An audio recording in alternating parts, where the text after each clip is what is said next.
की हथेली चांद जैसन मुखड़ा देखे हसेला पूरा परिवार हो।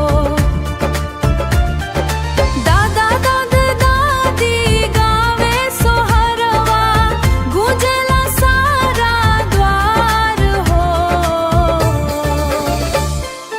अरे बाजे बधैया बजे सहनाई कुंदन बिहारी के घर बेटी आई।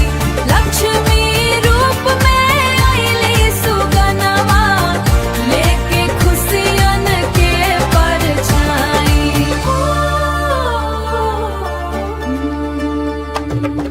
माई के अचरा में फूल खिलल बा बाबू के सपना सजल बा।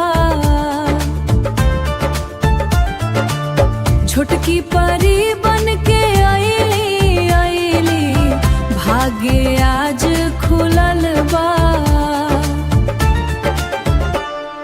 सोना से बढ़ के बिटिया लागे घर के मान बढ़ावे। ईश्वर के सबसे प्यारी दुनिया सबके दिल मुस्कावे रो। अरे बाजे